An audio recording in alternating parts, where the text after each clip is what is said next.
Hi there, my name's Jonathan Atkinson. I work at the Carbon Co-op and I'm here to talk about Manchester Pilot and a little bit about where I think things are at the moment for community energy. So I'm going to share my screen.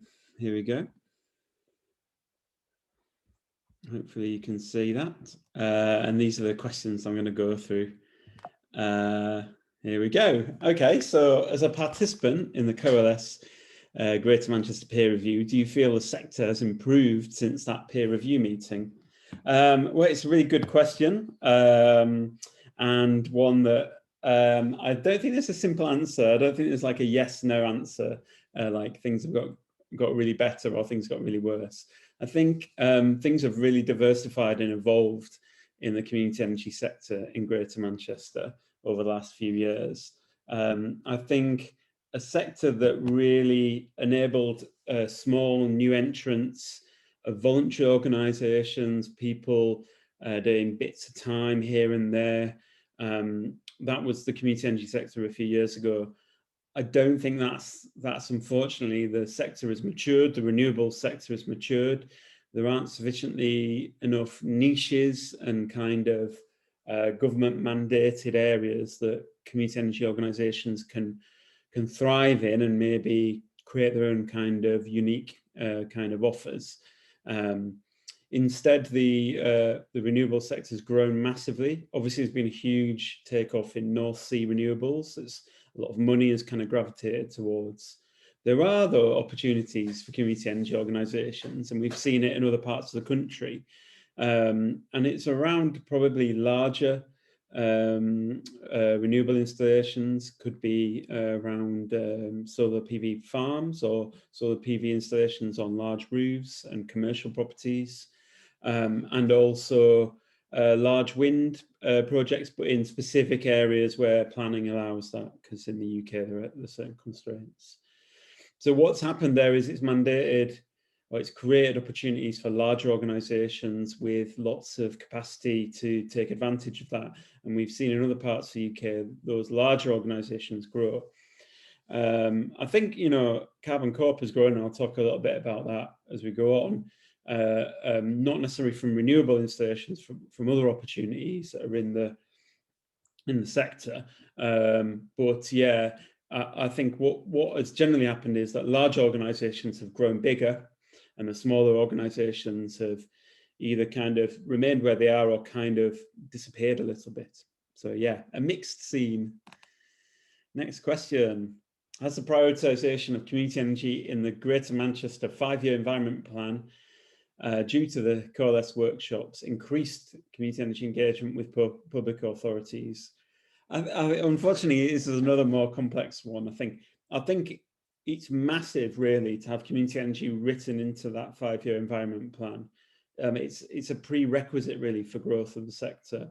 To have like the GM authorities commit to say, yes, this is a fundamental part of our future and we're going to support it. That's fantastic. I think, and there has been willingness from officers to kind of support the sector and what have you.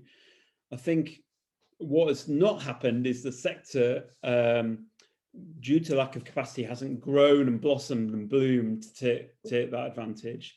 I think there's still a disconnect between the culture of local authority and the culture of a community energy group.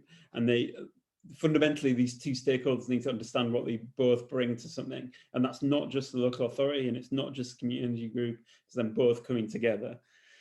So I feel this is a real great step forward, but it's kind of unrealized potential. And as I said, there is something there about the scale not being there for those organisations to take advantage.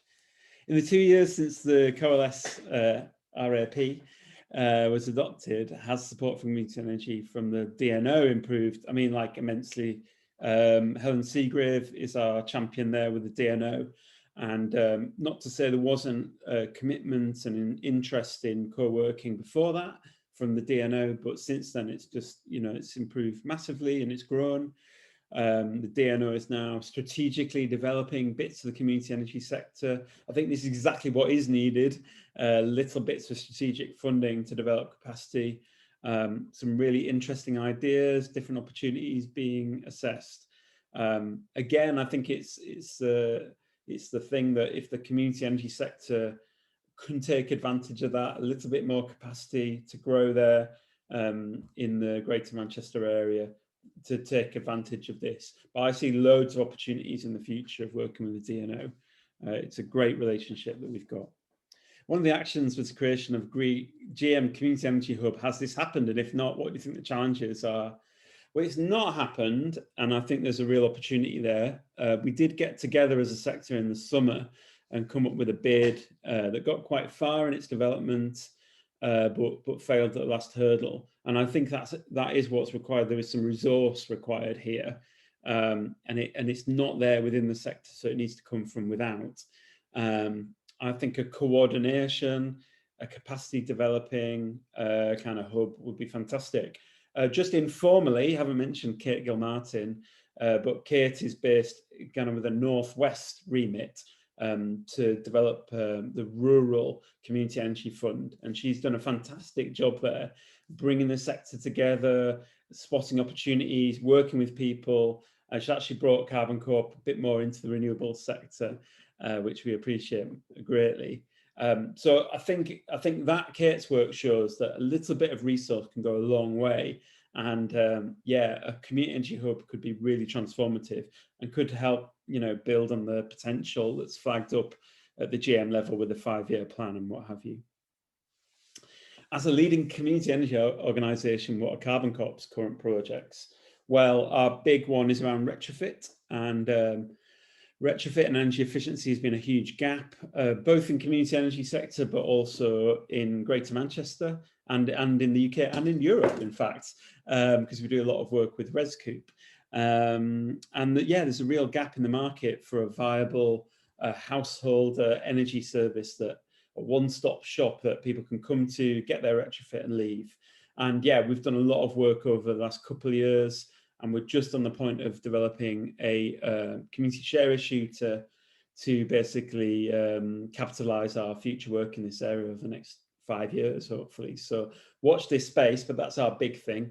We're also working, got a really interesting set of projects in the energy system space around aggregation, demand side flexibility. And the particularly interesting thing there is, like, what can a citizen-led community energy organisation bring to that area that others can't? And I think it's around trust, it's around aggregating within certain areas, about developing kind of offers within certain areas. We're quite excited at the moment that this area is going to really take off.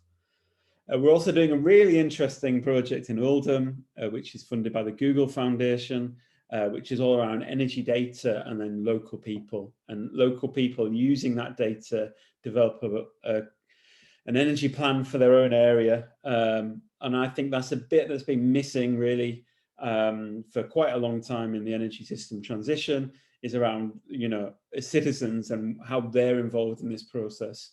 Because without their involvement, it lacks legitimacy, it lacks buy-in, and often schemes that we find really ambitious and exciting, if householders don't buy into them, if citizens don't buy into them, they don't happen at all. So yeah, so exciting stuff. We've got the retrofit energy systems and the citizen planning. We've also got a little bit, our first toe dipped into the water of renewable energy generation. We're really interested in doing more in that area. As I kind of said, really, it's an area that's quite mature. It's quite hard to get into. Sometimes a lot of risk and cost needs to be spent before identifying and making good on the right projects. So a little way to go on the renewable side. And what do you see as the future of community energy activities in Greater Manchester? Yeah, I mean, it's kind of glass half empty, half full. There's loads of potential, loads of possibilities. The stakeholders are there, the partners are all there. You know, we really can make good here. I think the move to offshore wind generation leaves an opportunity in the kind of slightly less lucrative onshore, both wind and solar sectors. And I think we're well placed to make good on those opportunities, because we don't need the same level of return on investment that others do. We can bring in capital slightly cheaper. We don't need to make so much money. So there's lots of opportunities there. On the downside, small capacity, lack of kind of project workers and staff in this area means that, you know, that risk that needs to be taken over a long period of time is hard to maintain for volunteers. We could really do with just more staff here in this area. There's also been lots of projects on a small scale, which, for want of a better word, the people involved in them are a little bit burnt out by many years of voluntary working and trying to cram in kind of highly technical activities into an evening or a weekend or what have you. That's not sustainable in the long term. It's great to have volunteers involved, and it's great to have community involvement and what have you. But really, we need professionals to be able to hold this kind of technical work and sustain it over the long period. A GM Energy Hub would be fantastic. We've got an event coming up next week with Community Energy London. We're arguing for a specific community energy fund for Greater Manchester as well. So yeah, all in all, I think there is potential. I think Coalesce has been a fantastic part in kind of opening up that potential, identifying it, highlighting it to others. But there's a ways to go in terms of making it good, making it happen, and realising that community energy future we all want to see. Okay, thanks very much.